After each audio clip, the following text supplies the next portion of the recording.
if you want to imagine a parabola, and at the vertex in the center is 0, and at both extents, I'm so sorry. You wanted to make this relatable, and you started with the word vertex. No, we started with the word parabola, and then after parabola, then he said vertex.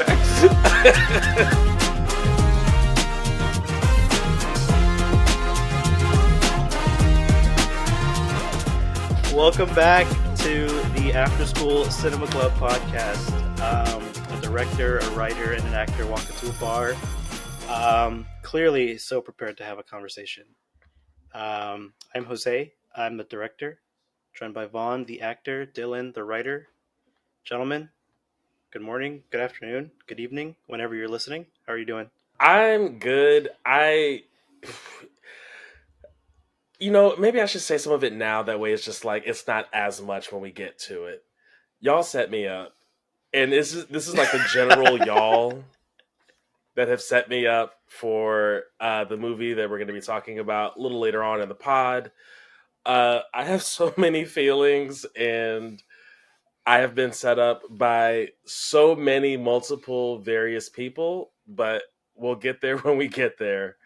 But how are y'all?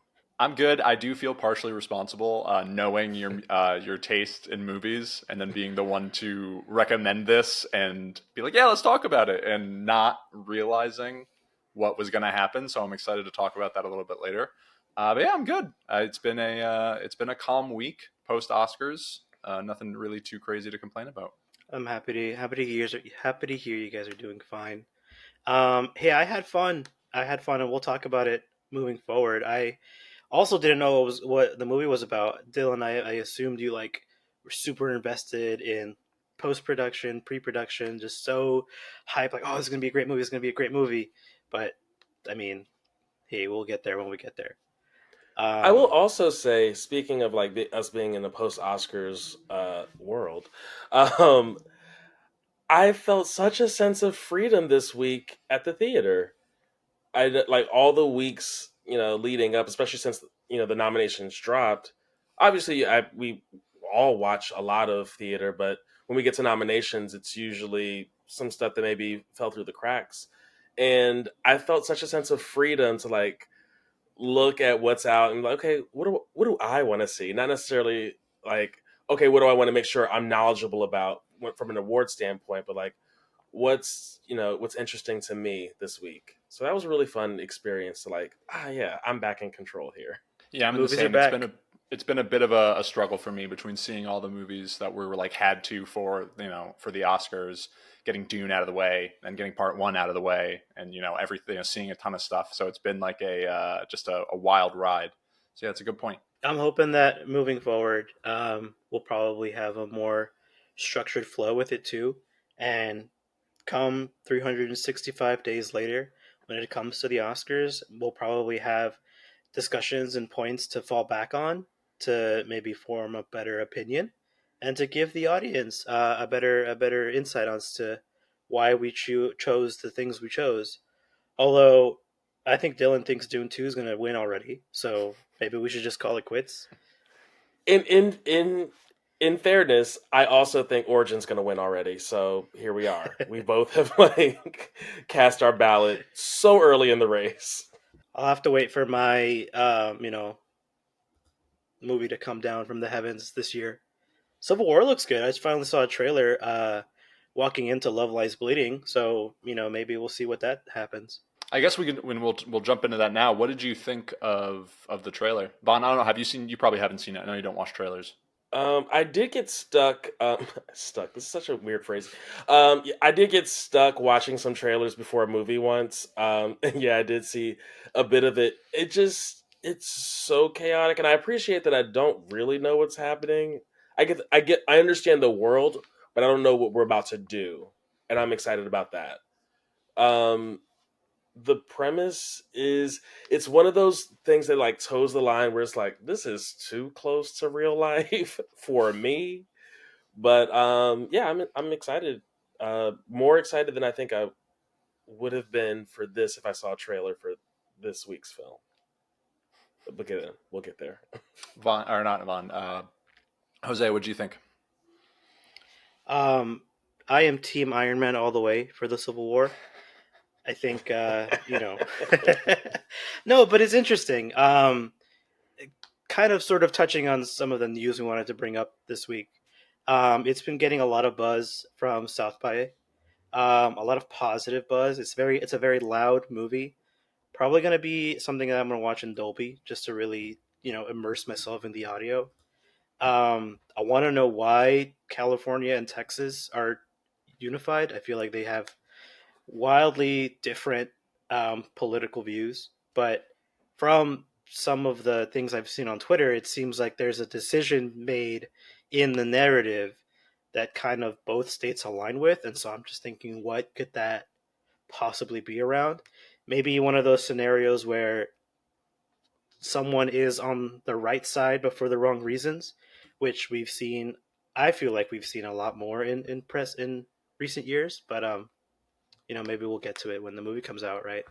Yeah, and I just to kind of give some listeners a little bit of a understanding, if you're not sure about Civil War, if you haven't heard about it, the director Alex Garland is the same writer and director of Ex Machina and Annihilation, which were two other A24 movies, more in kind of like the sci-fi kind of range that I think people were pretty big fans of. Ex Machina for me is one of my favorite A24 movies. Have the little screenplay book myself personally, so like for me that's a very big movie for myself. He also wrote, I want to say 28 Days Later, like 20 years ago. So he like clearly has a talent and a knack for writing and creating worlds. So there have been a lot of memes in that sense of like, how are California and Texas like joining forces to go against, the U.S. at large? It's one of those things of like, well, let's see. Yeah, I think it's sitting on like a 90 something on Rotten Tomatoes right now, and just a ton of really, really positive buzz coming out of South by Southwest. I was a little surprised. I honestly did not expect that from watching the trailer, but I think it's pretty cool. Yeah, I can confirm it's at 89% on Rotten Tomatoes.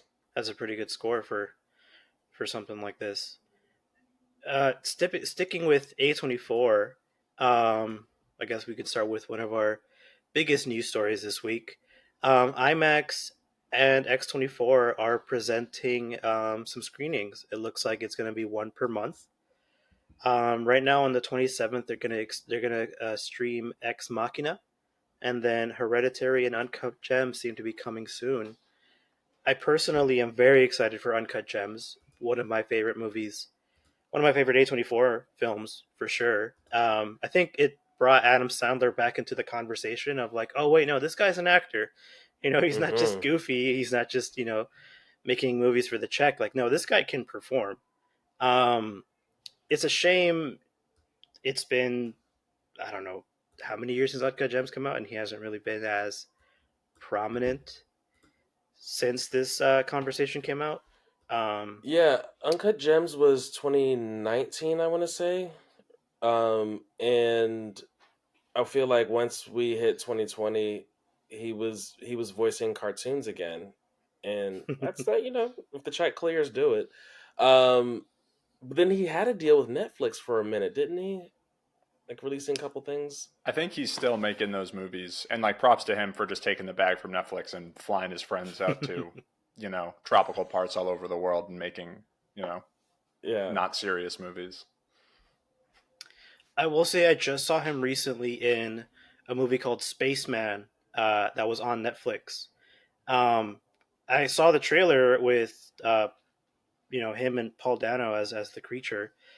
Before I get too much into it, have you seen it? Have you read the book at all? I've heard like a little bit of buzz around it, and I saw just like the one clip of when they meet, but that's it. I know nothing. Oh, well, I highly recommend the book. Not as much the movie. Um, Basically, to make a long story short, the Czech Republic send Adam Sandler to space. He runs into Paul Dano, and they have a therapy sesh.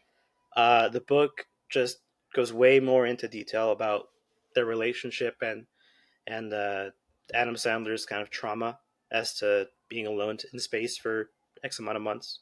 The movie just completely disrespects the book, in my opinion. Um, but anyway, small tangent. Yeah. That And that was Talking Spaceman.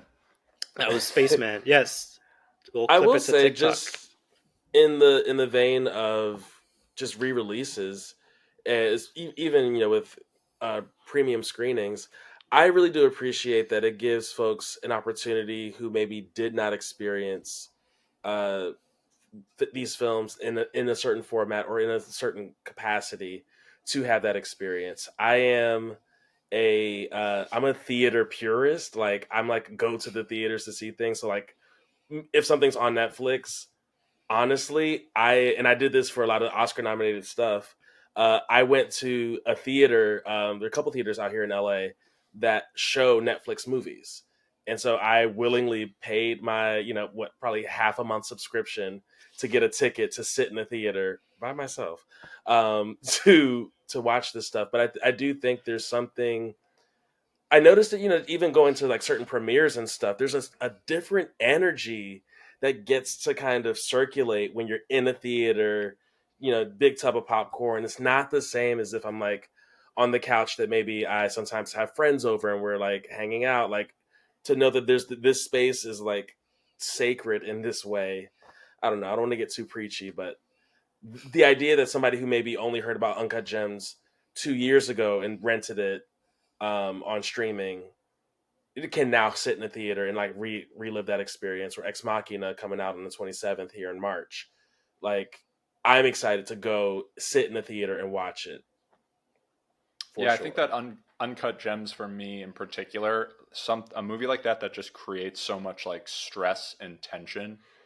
Like it's one of those things that at home that is still gonna play to an extent, but in a theater it really does, like, it's one of those things of you're just kind of holding onto your seat, and you just like it, and all of a sudden like you feel like you breathe and the movie's over. I have the dates pulled up, so yeah, it's the 27th, like you said, for Ex Machina, and then in April it's the 24th for Hereditary, which was Ari Aster's first movie, and then May 22nd for Uncut Gems. The quick thing to add in about Adam Sandler is I'm pretty sure he is doing another movie with the Safdie brothers, who directed Uncut Gems. So I don't know where that is from like a development standpoint. And I think instead of sports betting, I think it's like sports trading cards is like, I think the vibe of it. It was one of those things of, I remember it was talked about after Uncut Gems, and then the pandemic happened. And I think it's just kind of like, I don't know what has happened since then. But that's a thing that personally for me, I'd be really excited about. I don't know if you've ever seen Good Time, which is another one of the Safdie brother movies with Robert Pattinson. It's like Uncut Gems, but with Robert Pattinson, and it is unbelievable. It's just as good. It's a sequel to Uncut Gems, then, huh? Maybe. I don't know. Maybe a prequel. If you haven't seen Uncut Gems, watch Uncut Gems and then you'll understand.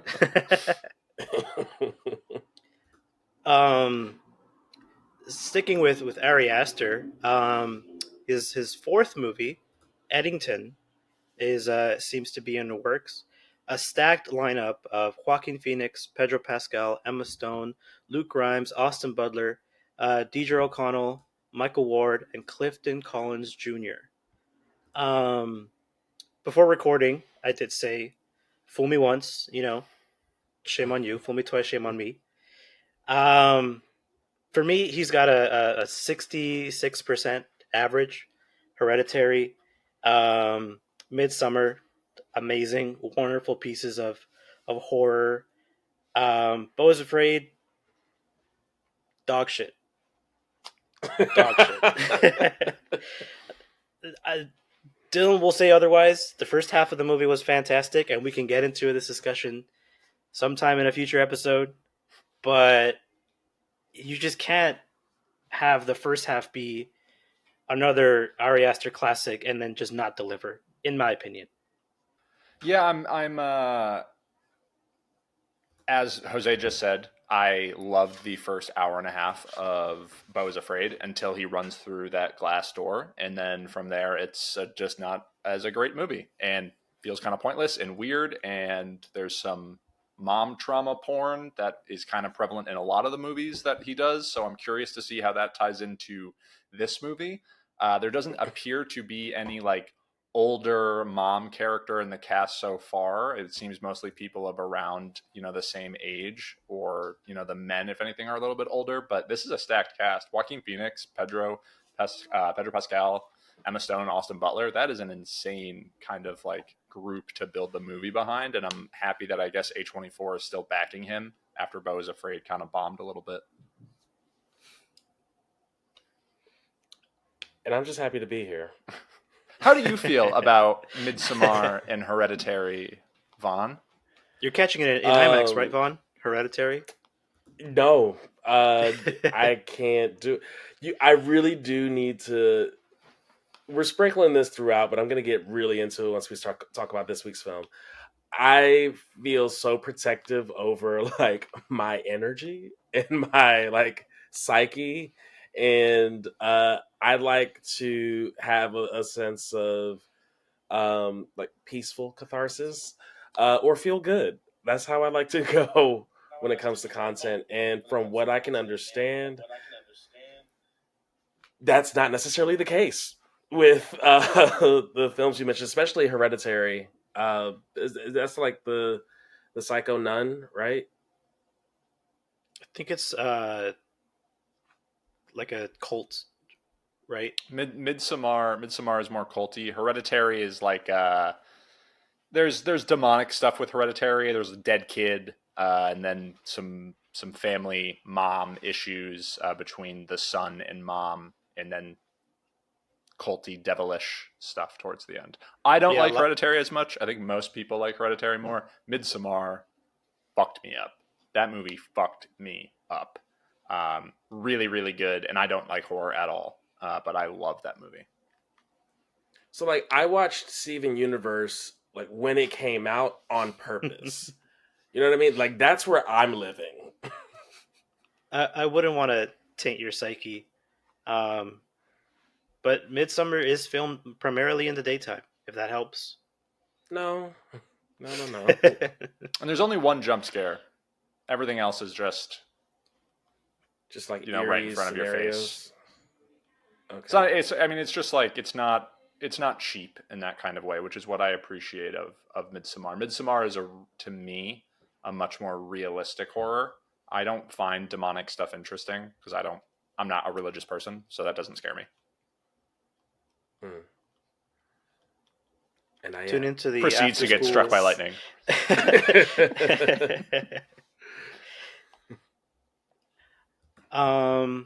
Moving on. Scarlett Johansson has been offered the lead role in Gareth Edwards' Jurassic World. We touched on this on the Dune episode, the fact that they're making yet another Jurassic World, Jurassic Park, Jurassic movie. But now Scarlett Johansson, the Black Widow, is being attached to the movie. I'm still hoping that it's either animated or a horror movie. I want to see what Scarlett Johansson does as, the damsel in distress, or if she voices a goofy dinosaur. Either or, I'm on board. She does have a history of voicing acting. roles that aren't necessarily meant for her. And in that regard, as an actor, I believe that she can transform herself to, when we think about the craft, like of course I believe in her ability to deliver. I'm wondering how much of this is linked to Argyle. I mean, obviously the release of Argyle and this news is maybe a little too tight. But I know, like, we had Bryce Dallas Howard in the last couple of installments of the Jurassic franchise. Notably, was she not running in heels like in that first Jurassic World film to get away from the T-Rex? So, and I did y'all catch Argyle? No, sorry. Oh, good. When Bryce is at the helm, there's some action stuff happening, and her character has to respond and react. There was a small hiccup, and I think that's a part of like the framework of the story. But I'm wondering if if that was producers like test run of like, okay, let's see how she handles this, and then maybe we can like feel confident enough that she can like carry the torch for the next installments or the next bit. And then they just decided, we can also just pick the Black Widow and just be done, Another redhead. right? I'm a little excited about it, to be honest. I like Gareth Edwards as a director, and I think that this kind of thing would be really interesting. I like Scarlett Johansson. I like when she doesn't have to be Black Widow. I loved Marriage Story, and her other movies that she's done that aren't where she's Black Widow. And so I'm cautiously optimistic. I don't care about Jurassic, like I said in the Dune pod, but this is like I'm excited. I will admit, it took my brain an extra second to hear the widow part of that phrase, because we know like there's this energy around Scarlett Johansson playing characters that are not of her own background. So it's like racking my brain for like half a second, like, when did she play somebody black? When did she play Coretta Scott King in something that I forgot about? It's not the case, I don't think. Shout out That to we SNL. know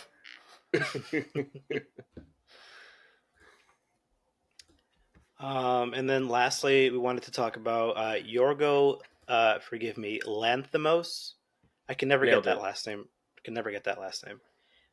His next film, Kinds of Kindness, also stacked cast. Emma Stone, Jesse Plemons, Willem Dafoe, Margaret Qualley, Huang Chao, Joe Alwyn, I, mm, Mamadou. Mamadou, Athie, Yeah. and Hunter Schafer. Um, Dylan, you seem to have some context for this. Yeah, so apparently he filmed Poor Things like 2 or 3 years ago, but didn't release it until this year, and has since like then filmed this, which is why. So listeners that don't know, Yorgos is the same person that directed Poor Things, which won a ton of Academy Awards. I think a lot more than what people were expecting. He's a very interesting director. I think some of his other movies, The Lobster, Killing of a Sacred Deer, The Favorite. The Favorite. A lot of them I think they're very critically loved, especially in the Academy. I think it's pretty clear now the Academy really digs him. I'm really interested in this, and the cast of Emma Stone, Jesse Plemons, Willem Dafoe, and Margaret Qualley. They're just kind of rolling back for the people that were in Poor Things, and then I'm curious to see Hunter Schafer in Not Euphoria. So I know she's got something going on with Kojima. I don't know if going to be like a video game kind of thing. So I'm excited to see them in a role that is, I guess, a little bit different. And then it's got Taylor Swift's ex-boyfriend. So I don't know. I'm intrigued. We don't want to alienate the Swifties. We for the record, the After School Cinema Club is pro Taylor all the way. One of the three hosts really likes Taylor Swift, and then I will let people figure out who that is. I've seen what they can do to people on their bad side. I would just rather stay neutral with the Swifties. I mean, they got And we Congress were there. We had it. Yeah.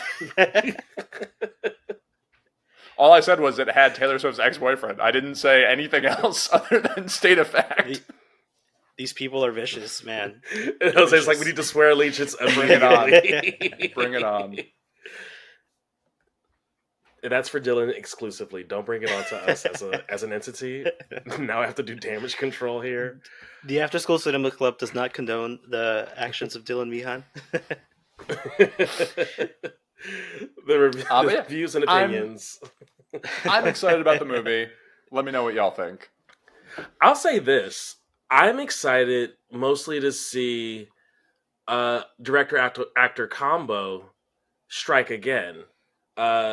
If you've been keeping up or keeping score, this is now the fourth project with Yorgos as director and Emma Stone as actor. At least the third, but let me double check. Yeah. I feel like they might have done something before The Favorite, or maybe The Favorite was where they met. We've got The Favorite, Poor Things, and then this one for sure, and maybe something else. But I think about other, actor-director combos. The last combo that's really impressed and struck me has been Ryan Coogler and Michael B. Jordan. So just I love when that vibe and the energy is already there from day one, so they can just cook. So I'm sold just on that. You said Emma Stone. I'm like, great, let's do it. And it's their third looking into it, but I think they might have Gotcha. more coming out. I think Emma Stone might have said during the Oscars kind of campaign that they have like more projects that they're working on. I mean, that'll definitely be an interesting, combo, like you were saying, Vaughn. I mean, haven't only really seen poor things out of his list so far. If it's more of that, I guess. We'll just have to see. There was one other movie I wanted to talk about from South by Southwest as well. That's also, I think, at least for me, surprisingly getting good reviews, and it's The Fall Guy with Ryan Gosling and Emily Blunt. I didn't know that it was directed by David Leitch, and if y'all don't know who that is, he's like one of the John Wick guys. So he wasn't like the main director of the John Wick movie, but he did he worked right alongside the director and like did most of the stunt coordination, and then he's done Atomic Blonde. I think he did Deadpool 2. He did Hobbs and Shaw. Jose, I'm going to leave that to you. And then he also then directed Bullet Train. So I think most of his movies, for the most part, have been pretty fun. I haven't seen Hobbs and Shaw, so I have like no context behind it at all. Hobbs and Shaw is a great film. Hobbs and Shaw.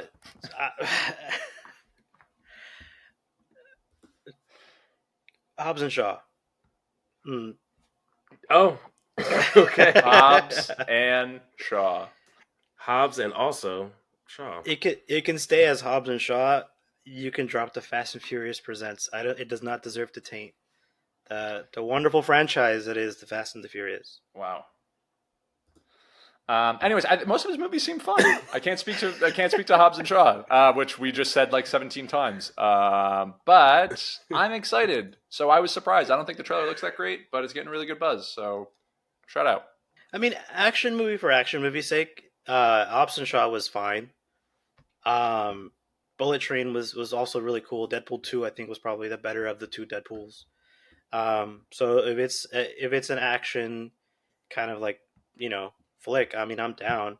Even from the trailers, it seems like it's just going to be Ryan Gosling just tossed around and doing things, and I feel like it'll be like another one of those he's totally me scenarios where he goes to the ends of the earth for this girl, and then ultimately the girl sees him.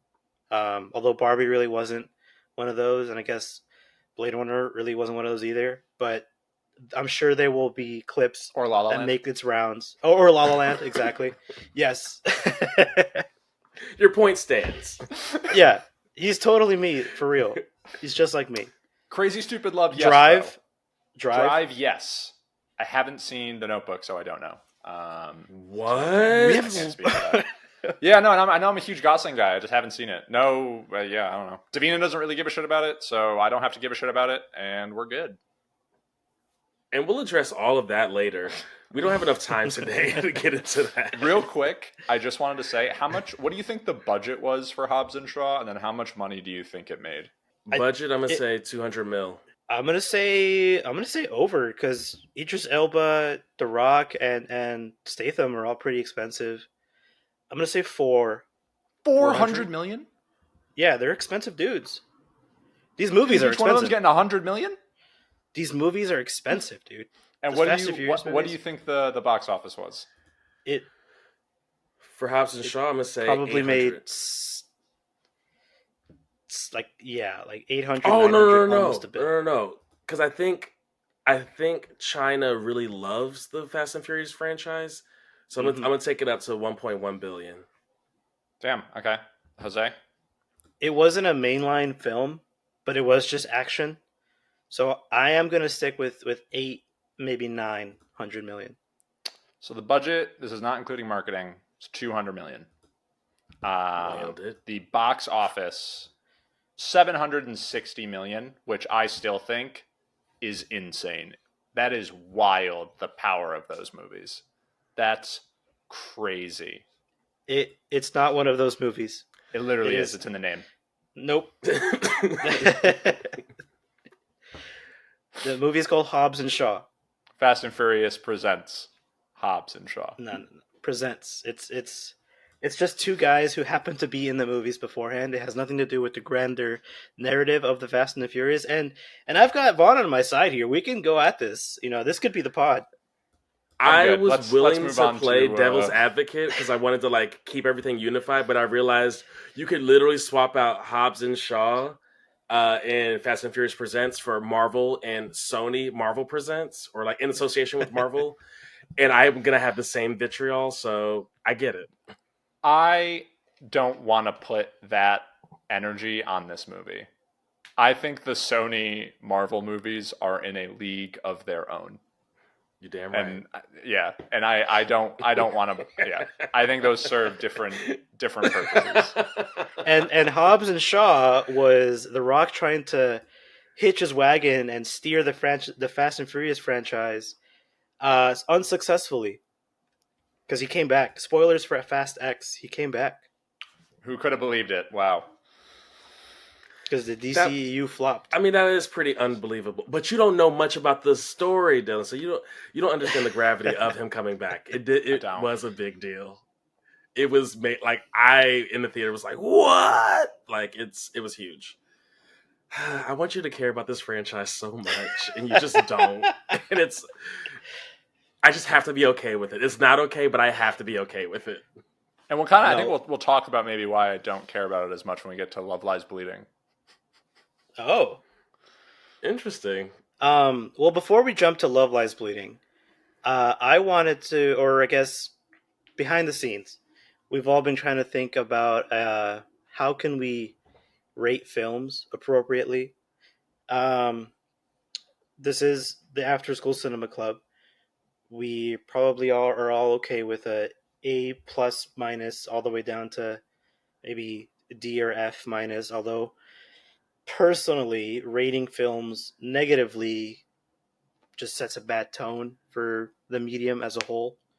They exist, which means that they have had love and care and attention for the most part, Hobbs and Shaw excluded.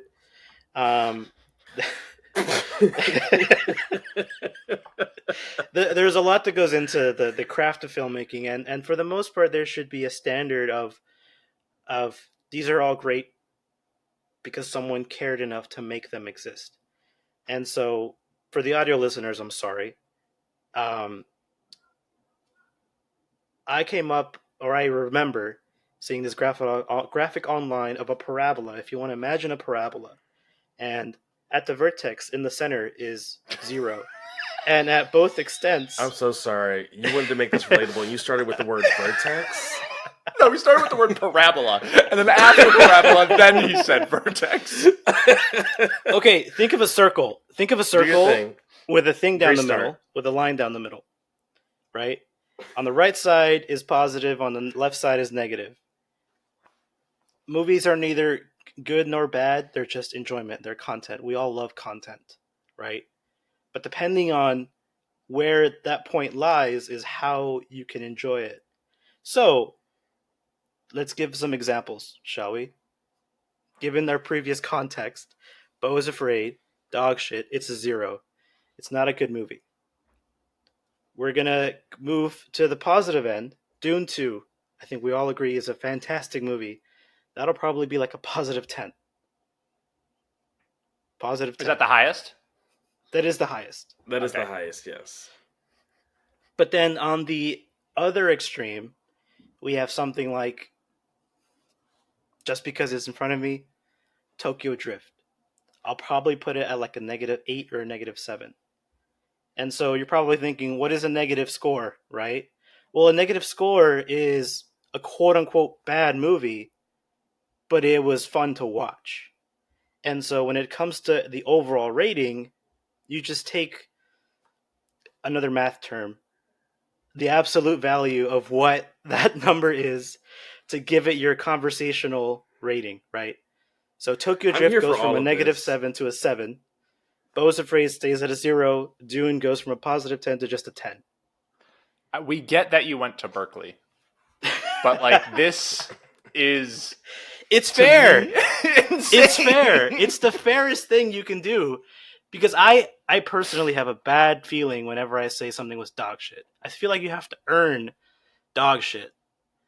Just because the Fast and Furious movies aren't peak cinema, they deserve to be enjoyed and they deserve to have fun. You I don't know, think it's binary though. Like this isn't me being like, oh, if I like example, Mithrigan, like that movie to me is like probably like a B or B minus because it's terrible, but it knows that it is terrible and it's doing it all on purpose.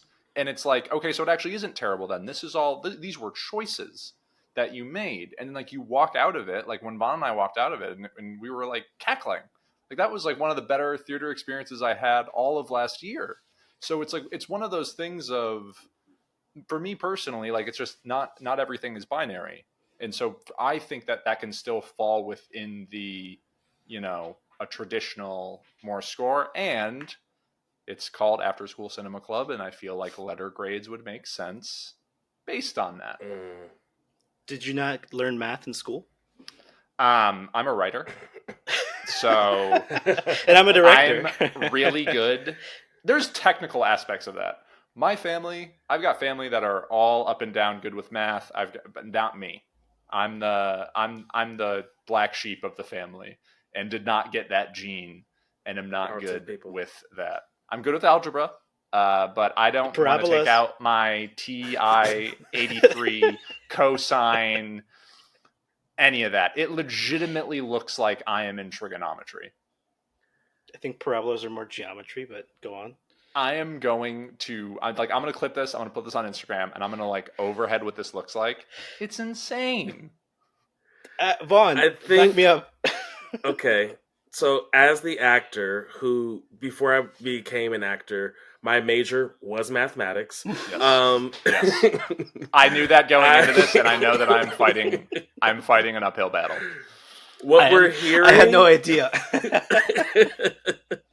I think what we're hearing more than anything is Dylan's fear and negative experience with math as a medium. What I will say is, I think what you're describing, Jose, can exist. I don't think we need the graph to like explain. Like when you talk about a simple scale of like -10 to +10, that makes sense, and people don't need to have necessarily the visual, because the idea of the parabola having like a quadratic increase on either end, and now I'm getting too technical, but the idea that like a 2 is 4 times better than a 1 is like not necessary. I think in this space, just knowing that this movie was well made and good, or this movie was silly but I had a good time, saying that those are of equal value to you is fine. For myself, go ahead. I like that a lot better. I didn't realize that you could speak in 2 dimensions or 1 dimension. It doesn't need to go up and down. It doesn't need to go up and down. It needs to go side to side. For myself, there is a bit of a ring though when it comes to how I feel about movies, and before I even consider the ring, I consider the context. So I'll take a movie like The Dark Knight Rises, right? I think a lot of Nolan fans, as Dylan sits up in his seat, a lot of his comic fans, folks generally enjoy the film. I am one of those folks. I think, if I had to rate it on a 1 to 10 scale or a -10 to 10, I'd say that movie is, probably a solid 8.5, 9. There's some weird stuff about him getting in and out of Gotham that just doesn't quite close the loop. But I think I compare that to a film like Batman and Robin, which is hands down my favorite Batman movie. And I'm willing to go to bat, no pun intended, for that film. That's a 10. Batman and Robin is a perfect 10 because it is so silly. It wraps back around and becomes a great film again. And I think, yes, there's an element of camp, which is what we see with Mithrigan as well. Batman and Robin did it on accident, whereas Mithrigan did it very intentionally. But you have to consider what is the film trying to do or trying to say. So like I think the Step Up series is absolutely fantastic movie going experience, because these are movies where you go in and you expect to see some good dancing, and when you go watch those movies you see good dancing. Everything else is a bonus. Anything else is a bonus. When I go to see, the Fast and Furious franchise, I want to see cars go fast and I want to see them do ridiculous shit. They do both of those things a lot, very well. That entire series is amazing. So for that reason, I think it's always tricky to try to have to try to standardize a scale. I'm happy to like say grades and numbers, but I also recognize the amount of care that goes into filmmaking, and the hundreds of jobs that it takes for me to be able to like sit down in a theater and eat popcorn while I, intake some media. It takes a lot of work. So I never want to come across as well as like demeaning or belittling the work of the people that make this entertainment possible. Which is to say, I agree with Jose. I don't know. I think I just said a lot of things. I'm kind of in the middle. I'm kind of between y'all. Like I believe, yes, like it's the After School Cinema Club. We should have a system that people can kind of refer back to. But I'm also super in my artsy bag where I'm like, everybody's amazing. You're all perfect, unless you're not, and then we'll talk about why, or we'll just talk about like what's not for me, because that does happen not infrequently when I go to the movies. Some stuff is just like was not for me. I can't think about how many films we've seen, before we started this pod, and we've like compared notes about how we felt about it, and we were wildly different on our thoughts, which is a part of what makes this experience beautiful and magical. But that's my thoughts. That's why I think something like this is so fair, because the zero isn't necessarily the end point, because there is still that other side where something isn't quote unquote good content, like, but it was fun, and maybe it exists to be fun. Maybe if it comes after the fact, values, then zero is the bottom. And like to me, yes, the thing that yes, and okay, yes, after school math club is going to be after this. What I was the only other thing that I would say, mathletes, is that nerds. I heard it. You didn't say it, but I heard it. Payback for Dune. That scale makes it seem more binary. It makes it seem like a movie can only either be good or then enjoyable. Or like, to me, that feels more binary than when if you assign a letter to something, it's already subjective. Art in and of itself is already subjective. And when you can assign it, like I can give a movie a C-, that technically might be a better movie than like Kong vs. Godzilla or whatever by, I don't know, standards. Or, but like I can walk out of Kong vs. Godzilla and be like, that was amazing. That was everything I could have wanted in a movie. And just because I give that movie a higher score, you know what I mean? It's like, that's how I felt about it walking out. It's not necessarily it seems that like when you start to swing up on the other way, it's almost a discredit for me to those movies, because I think it still achieves that -10. What you're saying is technically, hey, I think this movie's a 10. I just want to like make myself, I don't know, not have to say that it's better than maybe a movie that like more people would traditionally think is like better or more cinema. It's the whole point. Mm-hmm. My only concern, Dylan, is all of these films, all of these movies, they want to go to college, and so like my fear of like granting any bad grades is like, what are we talking about like from a transcript perspective? You know what I mean? I want to see these films do well. So if they got a bunch of negatives, you think that's going to be better for their GPA? Well, it's the absolute value. If it's a pass fail, you know what I mean? Value.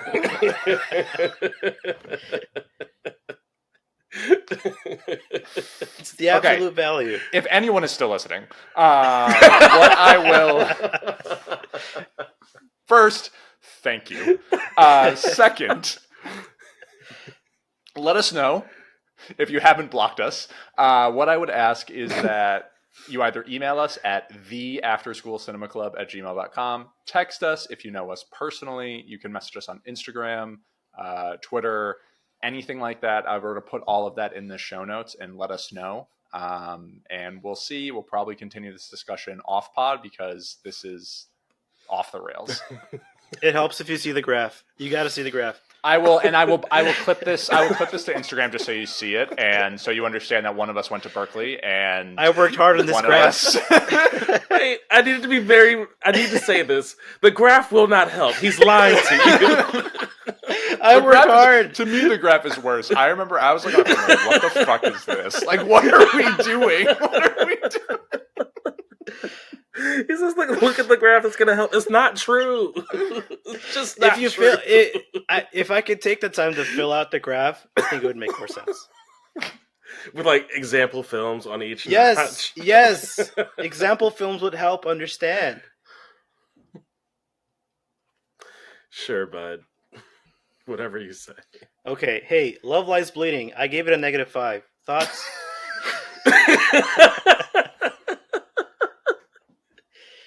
Again, it doesn't make sense to me. It doesn't. I don't, because then you'd have to still explain it the same way that you would. Anyways, is that really what you like? So you would give it like a -5 in the sense of that's what you're. For conversation's sake, it's a decent movie. It's a 5 out of 10 for sure. On the parabola, it's a -5, and I guess this is the biggest hole in the conversation around the parabola, is that you can say something so negative and you'll be like, wait, what? But then in conversation, it's like a 5 because again, the absolute value. I think the absolute value is a big piece of it. You are already just completely backtracking on everything you just soapboxed for. But the 5, okay, it was a 5. Moving on. It was a 5. It was a 5. We're talking about Letterboxd. It was a 2.5. For listeners' sake, just so y'all know, we are going to talk about the movie in a non-spoilery fashion, with no more number talk or letter talk, just our thoughts on the movie in a non-spoilery standpoint. And then I will also timestamp all of this, and then you can also see when we talk about the spoilers for the movie after that. So this is going to be our thoughts, and then after is going to be the spoilery thoughts on the movie. Jose, what did you think? It was fun. It was a good time.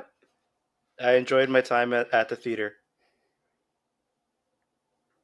Perfect. Okay, Vaughn, what were your thoughts on Love Lies Bleeding? Y'all set me up, and here's why. So this movie, y'all, for people who don't know, I am the type of person that I like to just coast into my experience everywhere I go. I'm the type that, now that I have TSA pre-check, it's a lot easier to do. But I kind of like the vibe of like walking into the airport to my terminal, and then we'd like take off. In that same regard, if a movie says it's going to start at say like 12 noon, I'll roll up at like 12:15 because I know there's going to be a bunch of trailers, and I don't necessarily care to see trailers because I'm going to probably see movies anyway, either of my own interest or, to be quite honest at this point, anything that does miss my gaze or like my reach, Dylan usually tells me about. So I will like catch all the other stuff as well. So I know Dylan said, hey, we're like this is like going to be a good thing to talk about. Let's watch it for the pod. Cool. I go take a look on my app to get my ticket. The app says that this movie is a romance. I was like, oh, okay. That's not what this movie is. And I know it's rated R, and I'm like, we're going to get there. I know it's rated R. I know it's got Kristen Stewart and, oh my gosh, why am I blanking on her name? Katie O'Brien. Who's that? Ed Harris and Dave Franco. So I was like, oh, this is a nice mix of a cast. Cool, let's do it. Let's watch this romance film. And I get in, and it's not that, it's not that at all. I will say, for people who, this is like the very, very mildest of spoilers, it is made by A24, so it's gonna do an A24 thing kind of throughout the movie. If you've seen a couple of A24 films, you know what I'm talking about. Um, that part I wasn't as much a fan of because everything else did feel so rooted that when it does its A24 thing, it took me out of it a lot of it. Um, but for the most part, I enjoyed it. There were moments where Kristen Stewart is like peak Oh yeah, Stewart. yes, literally what I was going to say. If you like Kristen Stewart, this movie is so up your alley. This movie is like yes, that was going to be one of my biggest things. And I'm cool with it. Like I don't mind, but I know that it has become such a thing that people like point out and poke fun at and whatever else. So we all have like been trained to just see it from memes and stuff. But in general, it's cool if you're into thrillers, which is absolutely what this film is. I'd say check it out. It's definitely the kind of suspense and the way they feed us breadcrumbs to follow the story, I think is actually really, really well done. Um, and I say that as a person who doesn't normally like thrillers or suspense. I like to be able to sit in the back of my seat and eat my popcorn, not on the edge. But I did enjoy kind of following the breadcrumbs of the suspense in the film. Yeah, I think we might have similar critiques that we can talk about in the spoilery section. I I enjoyed it. There were parts of it I didn't necessarily love, and we'll talk about that a little bit later. I like noir movies. I like thrillers. I'm indifferent on like sexual thrillers. I enjoyed Saltburn. I actually really like Saltburn. So it's kind of weird that there's being like this kind of almost like renaissance of kind of like sexual thrillers, which I feel like had fallen out more recently. It's enjoyable. I think all the acting performances are great. I think every acting performance is so good. I think Kristen Stewart for the most part is really good. There are some just like this is Kristen Stewarting, which that's going to depend on you. I'm indifferent. I thought that Katie O'Brien was really good. I thought that Dave Franco for when he was in it is really good, and I love Ed Harris. One of the best bad guy actors, and he just got to be that. And I thought that he also knocked it out of the park. By the end of it, I personally had some choices. It's a pretty short movie. I think it's like 100 minutes long. For me, I actually thought it felt kind of long. Like to me, it felt like the movie was longer than what the runtime was, but it might have just been maybe because I was having issues with it towards the end.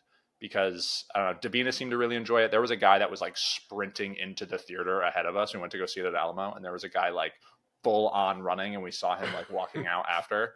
And he really enjoyed it. So, but I mean, I think he was really going to enjoy it anyways, based on his sprint in the parking lot.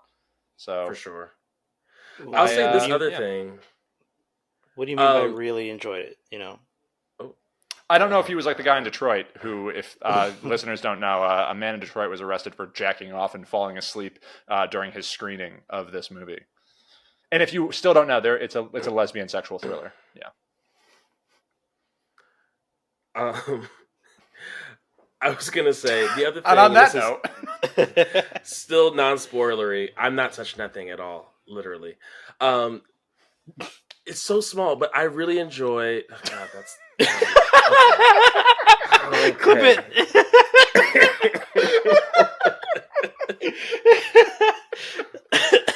The point I want to make we is can cut it out. We can cut it. Keep it. I'm happy. That's the. I appreciate good casting, and I think another thing that we've passed over really quickly is that Jenna Malone is Kristen Stewart's sister, and the two of them should always play sisters. Like not only do they favor each other, but the relationship, the dynamic plays really well on screen, and so I enjoyed that as well. In the same vein that if folks are still playing catch up to Oscar films, American Fiction, Tracy Ellis Ross and Jeffrey Wright being siblings is absolutely right. It's like yes. How has this not happened before this moment? And can I get more of it, please? And Sterling K. Brown. Yes, also Their true. their dynamic was amazing.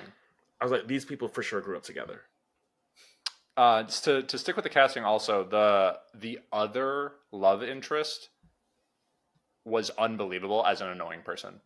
They were so goddamn annoying, and I mean that in the like nicest way. Like that is all props to both. I mean the script and the casting, and just them as an actor as well. And I think the Oscars is adding that as a category in 2 years. Best casting. Annoying person. Yes, Oh, but really? yeah, the Oscar for no, yeah, they're adding that as a category, which I think is pretty cool. That's fire. No.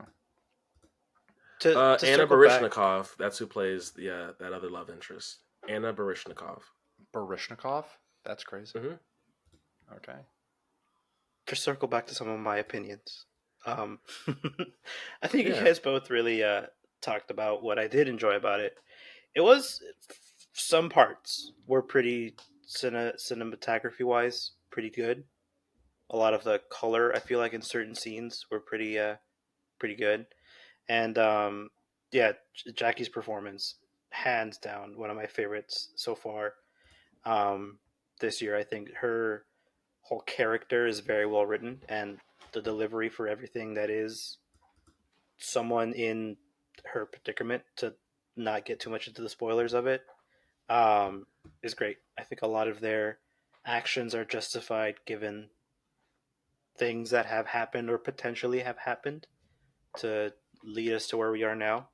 But it left me wanting more, and we could get into that after this. But yeah, had a not to say that I had a good time because it's probably not a good time movie, but I enjoyed my time watching this film. I somewhat enjoyed my time, and I think I'm in the minority. This movie's getting really good reviews. Everyone else I've kind of talked to that's seen it has really enjoyed it. I was a little bit more lukewarm on it. I didn't dislike it. I just there was some stuff to talk about in the spoilery section that I think would have made me like it more. Mm-hmm. To put a pin on this and circle back, can we agree to say like and not like, or is that still too binary? That works for me. But I didn't. I'm in. I don't know if I liked or did not like this movie. I'm kind of like right in the. You know what I mean? Like I wouldn't say like, oh, I didn't like that. Like I'd be like, I have complicated feelings about this movie. Mm-hmm.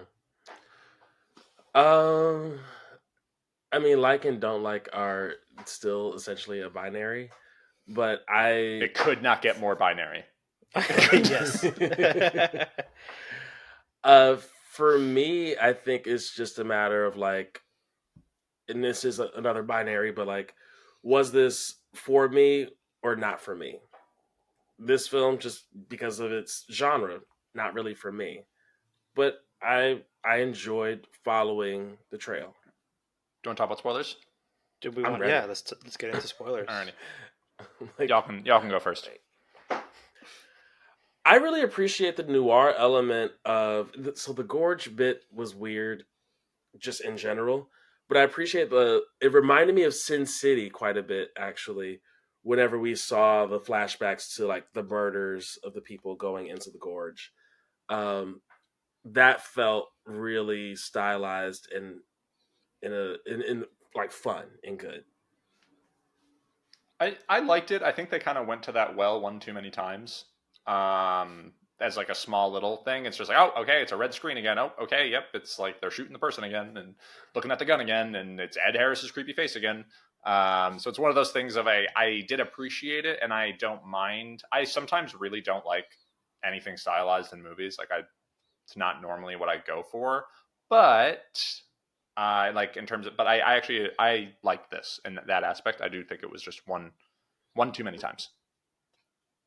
I enjoyed the stylization. I think it's probably one of my favorite parts. I wish there was more of it. The fact that the movie felt long to you, I'm surprised. I felt like it was pretty short. Um, just because I would want more of that, like disconnected sort of storytelling.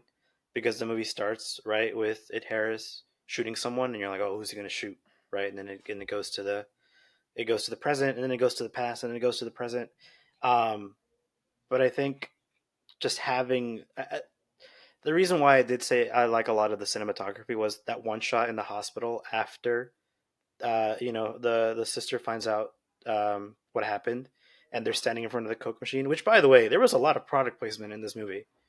Like when she's sipping the beer and it's like perfectly still for like 2 seconds, right? But I guess to make it practical, the fact that they're both standing in front of this red vending machine and have this red glow on them to signify that they are actually very similar. And later on, you find out, oh yeah, no, she was actually really on board with what her dad was doing, and something happened, and they fell off, and now she believes that she isn't. But there were subtle nods of her knowing what to do, even in cleaning up the crime scene. Just being so prepared with like a set of overalls and like knowing to look for even the smallest little splash of blood. Um, a lot of that I really enjoyed. I wish again that there was more, just to give me the context. Like, yes, I guess he's a big bad because he's an arms dealer, but like, why is he an arms dealer?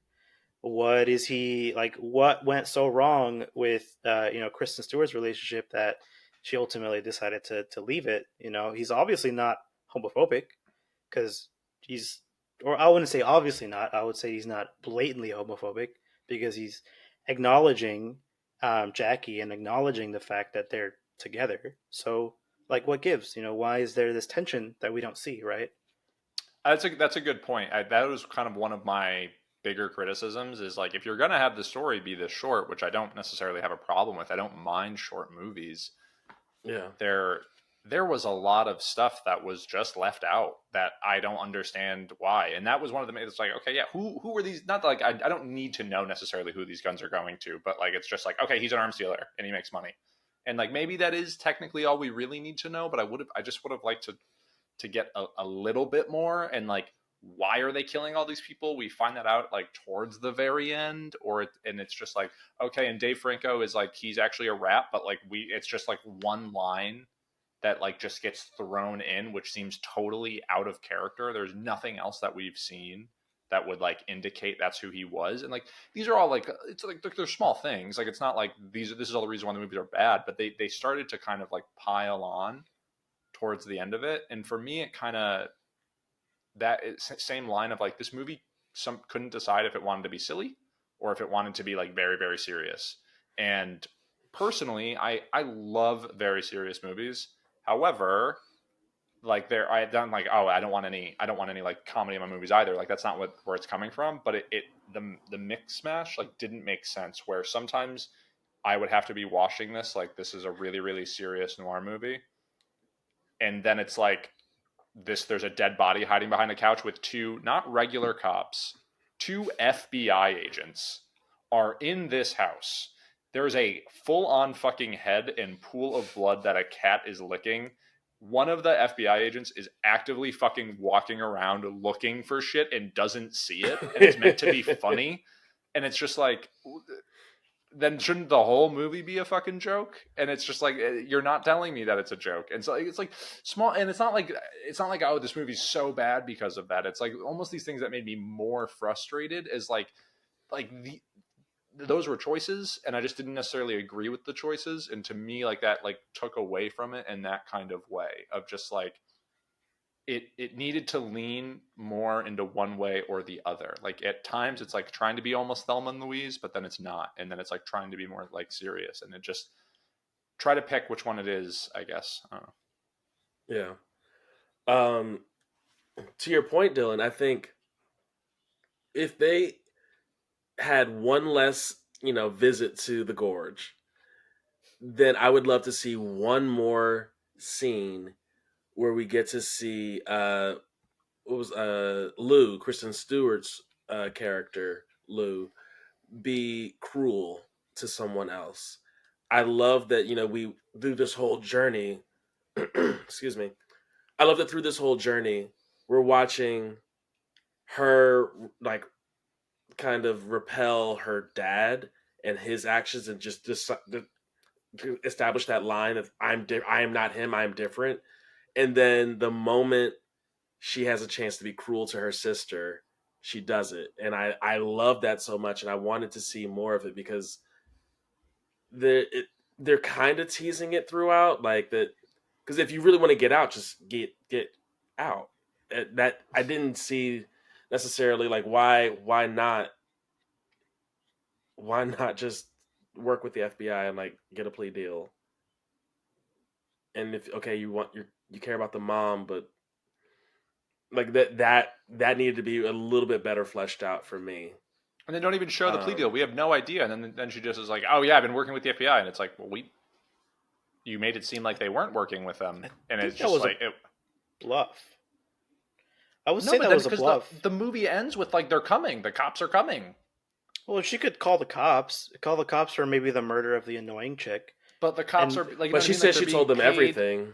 and like the town cops are being paid by Ed Harris because like the chief tries to like, it's one of those things of just like these are, it's not like incredibly complex storytelling, to be honest. Like it's mostly pretty simple. It's like corrupt cop because of the rich guy in town, and is like he's a mob boss, and it's just like it falls short in those little things. That's all. Yeah.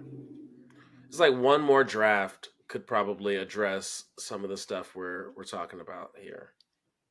yeah, I wrote down make this a series. If this was like a, you know, 5, 6 episode miniseries where each episode is like an hour to really get this world fleshed out and then have the backstory that needs to make it make it make sense. Um, something that resonated with me was when Jackie is calling her mom, and it's the smallest line, and she's like, "Stop calling here, you monster." And so you're kind of thinking, wait, so is the whole supernatural kind of big girl like real? Is she actually a monster, or is she a monster because she's gay? Because she's coming from Oklahoma, which pretty conservative, but there's no like conversation around it. We're just kind of meant to assume one or the other, because if you believe that her being this larger than life figure is real, then like what does that say about who she is as a person, or whether or not that started because of the enhancements, or are those enhancements like laced with something? Like why is she all of a sudden this like 100 tall woman, and why is Kristen Stewart running with her in the clouds? I That took that to yeah you go. No, you finish. You finish. I just took that to be a lot more symbolic, which I really liked. I liked that it was 100% symbolism. At least I understood it to be symbolism. But But they're flashing not back using it. to, they're not using it to Sorry, what? they're not using it to the same degree. Like there are moments where she's She-Hulk, right? Who is like 9 feet tall. So like when she first kills Nine, I Dave was gonna Franco. say, yeah. maybe 90. No. When she Like kills I get you. when Yeah, she yeah, kills yeah. Dave Franco, her head is almost touching the ceiling. Hmm. So like I might have missed they're that. letting Yeah. us know. Yeah, they're letting us know early because she juiced up and so she's Yeah. feeling it. And so that we've seen these moments throughout the film where like it has this effect on her and her muscles bulge and she like becomes larger in some capacity. We go from the 9 to the 90, like you said, and it's too dry. I need again another little piece in the middle where she's maybe the size of like she's 1 story tall and like has to hide or something. I don't know, but it's such a leap. I understand like the roid rage aspect in that scene, like when she goes and kills Dave Franco, and I actually like I appreciated the gore in that. Like that was brutal. Like just when they cut to his Yeah, face and his like jaws like completely ripped off of his face. Um, I didn't notice that she was necessarily taller in that way, not in a bad way. It just kind of felt like there was no other signs that she had roid rage before that. And so it was just like, and then it's like now she's murdering someone. Like there was no other like got into a fight with, I think she gets into the fight with Kristen Stewart after she like headbutts her or whatever, like after, and it felt like maybe if that was like before, that would have like you could have kind of seen the progression. Um, I wonder if just to jump in real quick. I wonder if the sexuality is how that was being expressed because we did see a whole sex fest A whole leading lot. up to than her having, like maybe it's like the height of passion Yeah, and yeah, how it yeah. expresses itself. That's a good point. That's a good point. I didn't think about that. I did not love the 90-foot tall segment. And I get that that's supposed to be like how Kristen Stewart sees it. Is like she's seeing her as like this like big like savior. And I think it was a callback because like early in the movie when she's like prepping that dinner, she's like watching some black and white cartoon of like a someone that is like 90 feet tall or whatever. They're like being tied down. Made me think of like that Jack Black movie from like 10 years Oh ago. no, it was Gulliver's Travels. Yeah, maybe it's like an animated version of that. But I personally did not like it, and I don't think the tone. It was one of those things of like the tone doesn't necessarily match the movie, and then like when they didn't mind the running, it wasn't like oh I thought it didn't fit for me. And then the same thing also in the body lifting scene. I didn't like when Kristen Stewart's like, oh, is she there? Is she not there? I didn't necessarily have a problem with that part, but when she like throws up Kristen Stewart and we're at the gorge again and like looking over the fire, and I just like that was from like those were the things that just like this movie is too like that those so many different movies going on kind of at the same time and not being able to pick which one you were. Yeah.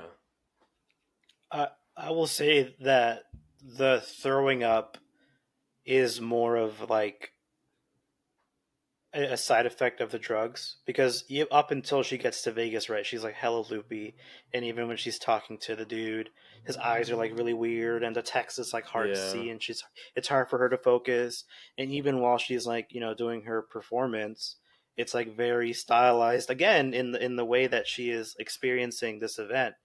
To then cut to her throwing up Kristen Stewart, it just brings back a lot of the guilt that she experienced from killing. Um, I It was goofy. I think I audibly said "What the fuck," and the couple next to us was like they kind of chuckled because I think everyone was thinking like, "What the fuck? Where did this come from?" Um, but if we wanted to take time to analyze bits and pieces of it, there are very positive pieces of it. But to your point, Dylan, it doesn't really make sense. It choose one lane, right? Don't be jumping into this very artistic, stylized story to this noir crime drama to this goofy, sci-fi movie. Or Yeah, and not I sci-fi, just but kind of want to highlight too this. I didn't dislike this movie. I just feel very like passionate or just like frustrated about the aspects that I didn't like because it took away a movie that I was really enjoying. Like all the other aspects of the movie, I really really liked. It just all of those things just like took me out. Yeah, and like when the throw up thing happened, I was like, oh, what is? I was like, what is this? Like, what am I watching? It didn't. I don't think it looked good. It was just like I was frustrated. Yeah. yeah. The Again, not to say I only didn't like it either. I liked it. I enjoyed it. the only other issue I had is that the town was in Texas, right? It New was Mexico. Louisville, Mexico. New Mexico. New I thought Mexico. the gun range is Okay. called Louisville, but Oh, there's no S because that was a thing I did like kind of like I think because they're going she's like going from like Oklahoma to like New Mexico to Vegas because like that's the point she's trying Okay. to get to Vegas or maybe Arizona, Ge- one of the two. that Okay. makes sense. That makes Yeah, and they a can lot more get there in sense. like a day. Yeah, that makes Yeah, sense. because I was like, y'all are getting to Vegas so quickly and getting back so quickly. Like Ed Harris like picked her up and they were back that night. Like hmm Maybe they And that's were just in dads. Nevada. Dads be driving. that's true. But I did enjoy just to shift gears a little bit. I really did enjoy the growth and development and the dynamic between Katie O'Brien and Kristen Stewart. Like the two of them powerhouses like when it came to that relationship bit.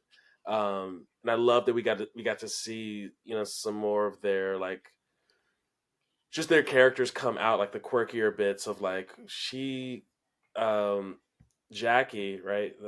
Jackie is so aloof and it's just like kind of so go with the flow.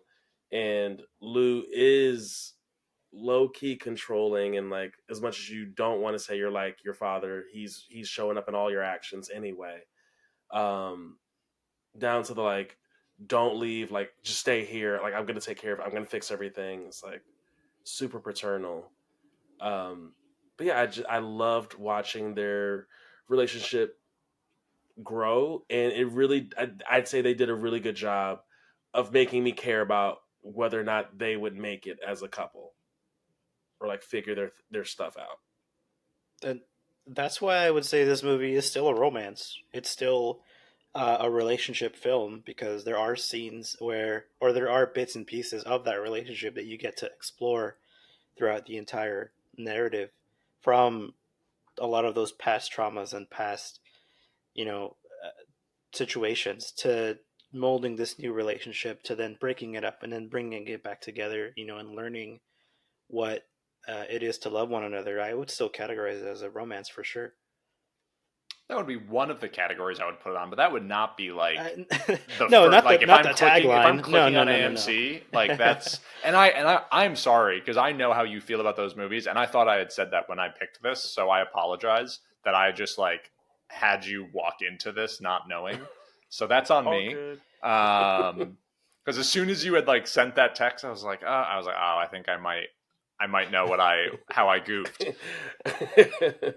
Romance, that's fucked up on AMC's end. This is not a romance movie in the sense of like the word to describe it. Yeah, It is there's a romance word. in it for Yeah, sure. there's romance in Yeah. it. I I don't know how much you guys want to go into this conversation, but something that Hema and I walked out of thinking was, why was there like the over sexualization of a lesbian relationship, and what does that mean for queer cinema as a whole? The fact that a dude got arrested for cranking hog, I feel like there has to be something there. And Dylan, you're giving me a look. I don't know. I just don't know where this is going. That's all. More Yeah, not like I'm not like exactly. I don't think you're saying anything problematic. This isn't like, oh my god, why are you saying these things? I was just more of like I was just wondering what the question was. Well, I guess whether or not you guys thought of this walking out of it. I thought there was one too many sex scenes personally, and something that Hema also walked out of it, and just like, why are you not necessarily glorifying, but more of just like expressing someone of this orientation in this particular way? Because besides the fact that they have very hardcore sex, there really isn't anything else, I feel like, to distinguish someone's sexuality. Because I don't think that should have been, addressed in this way. And maybe I'm not the one to speak to it as a straight male, but I Let's let, feel like yeah, the three straight guys are going to talk about the sexual, feelings that we have towards this movie. I'll But we're start. going to do it anyways. I think first to link what we were talking about earlier with the steroid use with like and like just her expression of that like intensity. I think that's a part of why we saw so much like how hardcore like the sex was. I think too, and again, don't want to speak for lesbians across the world. I think for me, this is what equality looks like. Like the equality isn't necessarily tiptoeing around a thing. It's like letting a thing exist as it would in any other capacity. I don't know. Like it didn't phase me the amount of sex that was happening. Um, in a similar way that it wouldn't have phased me if it were a heterosexual couple. I think too, to kind of, and maybe this is like my thing to do on this podcast is link other pieces of cinema, not just the thing we're talking about. But in Mean Girls, the musical, and Mean Girls, the movie that just came out, which was based off of the musical, um, Karen, who we know is the ditzy character, when I saw the musical, was played by a black girl. When in the movie, she's played by an Indian girl. and that feels like equality to me. I'll speak specifically on the black front of like, we often, why are we always this? Why are we always portrayed in these ways? And to loop around and like, yeah, black people are allowed to be ditzy. Indian people, brown people are allowed to be ditzy. Lesbians are allowed to be sexual and have a lot of it. That it didn't strike me at all as strange. Yeah, I don't. I didn't think like there was a lot of sex. Like I'm not going to be like, oh hey, there's not a lot of sex in this movie. I personally didn't have that same feeling of like why are they showing it this much. It was just like, okay, we're just showing, like, it was more of just like, oh fuck, we're just like really kind of going for it. There was a lot of similarities to Saltburn in that way of just like, oh, we're like showing everything. I do think that in a way there hasn't been that much sex in movies, and it feels like it's now like swinging back the other way from Saltburn, Poor Things, this, where there's just now like, I guess also all of those movies are from European directors. So that might be something where I'm pretty sure this director is British. So that could be a thing of where that might be it. Like us as Americans, and Americans have a more conservative view of like sex and nudity compared to, like what you might see in like European TV. And they think it's weird that people just get like blown away and, a lot of our shows on like network TV. So I think there might be like kind of that aspect of it. Yeah, that's kind of how I feel. I don't think it was crazy to see that aspect. It was just a love movie. It wasn't like that. There's an episode of Bridgerton. I never watched the show. I watched it with Davina when we had COVID. There was one episode where I felt like for the entire like hour, it was just these two couples having sex. And I remember being like, what am I watching? First season or second season? The first season. Oh, yeah, I know that. Like episode. right after, yeah. Like I was like in my bed dying of OG pre-vaccine COVID, and like just could not understand. COVID classic. Yeah, like Raw OG. COVID. Yeah, like, and raw COVID. Yeah, and so sorry. Just being like, is this Netflix now? Is this like, this is what the content that they put out? Yeah, so I don't know. Maybe you're just a big old prude, Jose. You ever think about that? Yeah, I'm clutching my pearls. I mean, I don't know. I feel like every sort of movement kind of goes through this hurdle. Like if you think of like black cinema or like Latino cinema, there's always like that big hurdle. Okay, let's get all the stereotypes out of the way. Let's go ahead and get like the easy stuff, and then eventually we can have, black leads. We can have Chicano directors, Latino directors, and once that starts to get normalized, like it's just tough to. I feel like queer cinema is still in that area, especially lesbians. I just think that they're over sexualized, and while I understand that it's great to celebrate, you know, there are other ways to show that these two women are in love. The fact that she takes the egg yolks out, for example, I think is a lot more touching than like, oh, let me go suck your feet. Like, that's like, yeah, I get it. I get that it's sexual and I get that they enjoy each other's bodies, but there are other things that you can do for someone besides sex to acknowledge that you like them.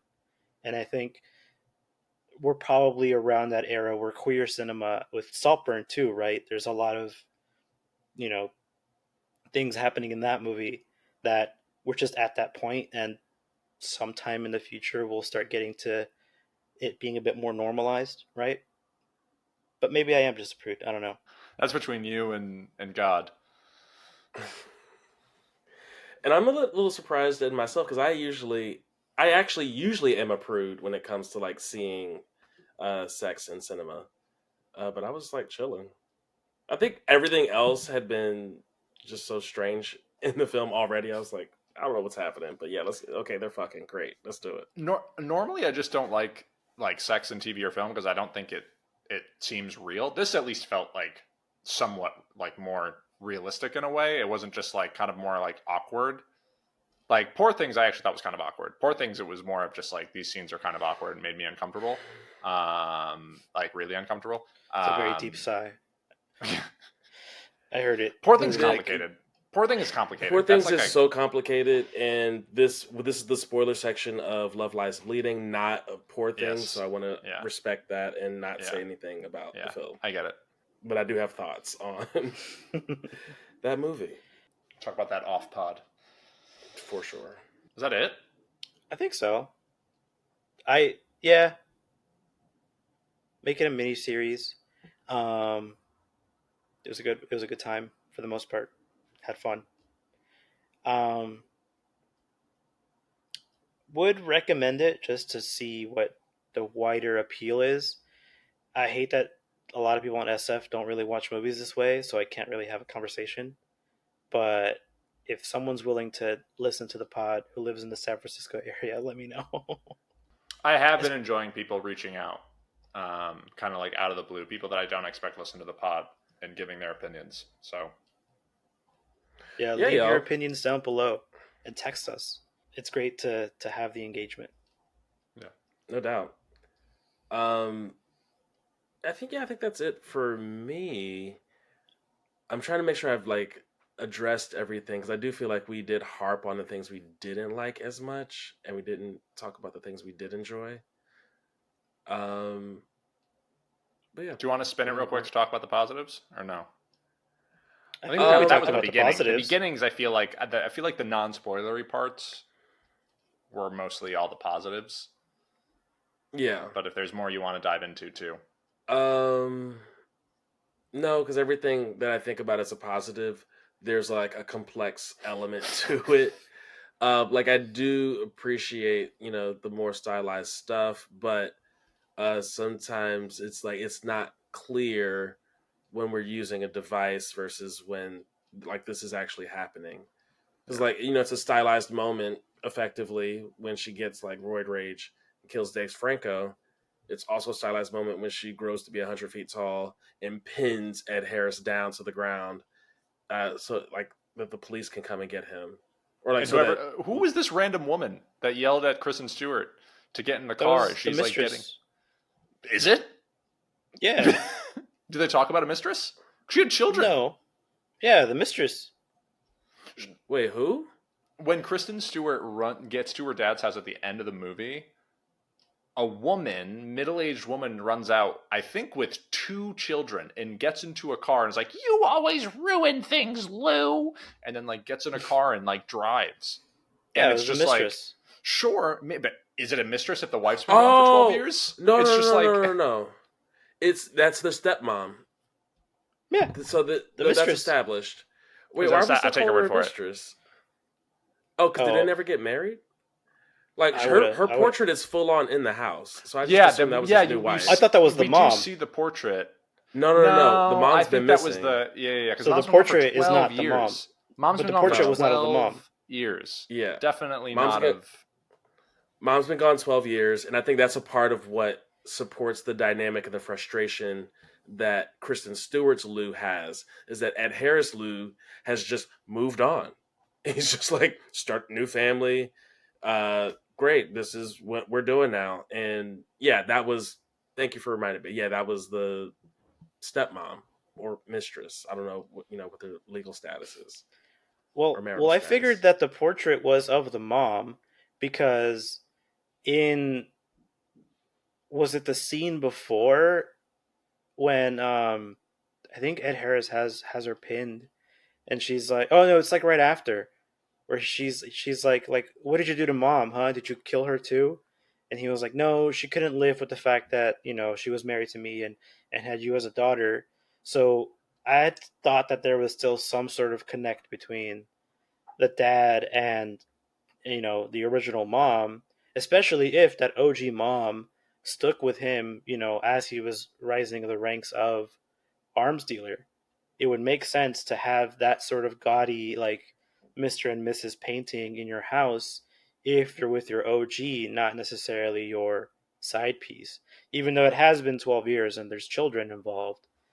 It just, again, I wish there was an explanation as to why there's this big painting, this big gaudy painting, and who is that woman? I took it as the new woman. Yeah. Because we see her, she's wearing something very similar when they're all the hair is very similar too. Yeah, when they're in the It's like hospital. short curly. Mm-hmm. Oh, I But all forgot things she that was can in get that. fixed when and I to your point though, I did want that to be the mom, but that the mom like wasn't actually there, and it was like a psycho thing. Like I've like placed you here, Mm. but like a sixth sense kind of thing, where like nobody else really interacts with you, and then we discover later on that like I've just been envisioning mom here, but she's not actually here. But no, it was the new woman the whole time. Wow. And we'll leave it there. So, for folks who want to, uh, again, if you have thoughts and want to share and you want to directly reach out to us, feel free to, use phone numbers if you have them, use our personal details if you have them. But we're trying to grow this little thing called a podcast. So, as much as you can, please do drive traffic to After School Cinema Club. We're on all the details are going to be in the description box. But we're on Instagram. We're on X, which I Twitter. hate to Just say say the Twitter. proper. Twitter. Thank you. We're on Twitter. We're on Twitter. And if you cannot be bothered, absolutely to support us in those ways, yeah, just text us. Or shoot us an email. Um, And if you're still listening at this point, seriously, thank you. Leave a comment down below. Like the video. Smash the subscribe button. Ring the bell. Like, share, and subscribe. And with that, Dylan, our assistant vice principal, take us out. Who's the principal? I was just going to assume we were all assistant vice principals. That makes sense. Okay, I can get behind that. We're all vice principals. Yeah. Sorry, I just got real competitive, but the only child came out. Alrighty, and class dismissed.